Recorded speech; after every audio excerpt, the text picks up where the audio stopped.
দেশের হস্তশিল্প রপ্তানি আয়ের প্রায় ৭০% শতরঞ্জি থেকে হলেও পণ্যটির বিকাশে দেশীয় পর্যায়ে এখনো খুব বেশি উদ্যোগ নেই।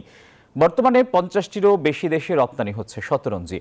বৃহত্তর রংপুরের উদ্যোক্তারা বলছেন, নতুন কারিগর তৈরির পাশাপাশি ঋণ সহায়তা ও সঠিক ব্র্যান্ড মূল্য তৈরি করতে পারলে শতরঞ্জির আরও বেশি রপ্তানি সম্ভব।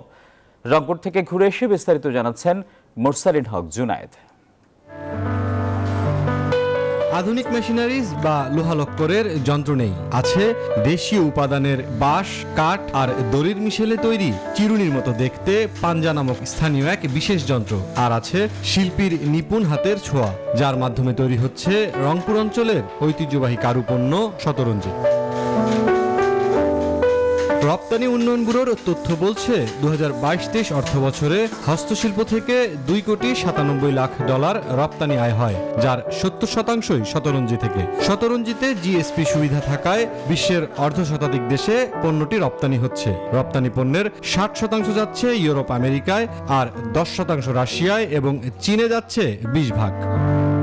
বিশ্বমানের থার্মিক্স রড, সালাম স্টিল থার্মিক্স, দেশের একমাত্র থার্মিক্স রড। প্রায় ৭০০ বছরের ঐতিহ্যবাহী পণ্য শতরঞ্জির বিপুল সম্ভাবনা থাকলেও রংপুরে খুব ক্ষুদ্র পরিসরে টিকে আছে এই শিল্পটি। উদ্যোক্তারা ভুগছেন কারিগর সংকট, আর্থিক সীমাবদ্ধতা আর বিপণন জটিলতায়।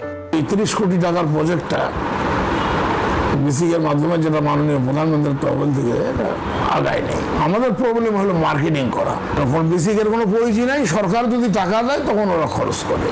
এবং যারা আমরা শতরঞ্জি করি, শতরঞ্জির জন্য এখানে আলাদা একটা ডিপার্টমেন্টে করা দরকার।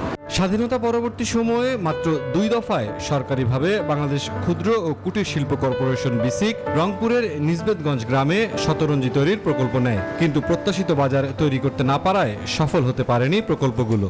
এটাকে আমরা সচল রাখার জন্য আমরা আবার পদক্ষেপ নেব, সেটা রেভিনিউ বাজেটের মধ্যে। আর প্রজেক্ট হিসেবে প্রজেক্টগুলো নিতে গেলে তো অনেক সময় বিষয়, প্রজেক্টটা সহজ হয় না।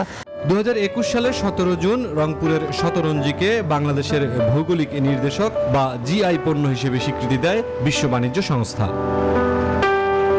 মুরসালিন হক জুনায়েদ, নিউজ 24, রংপুর।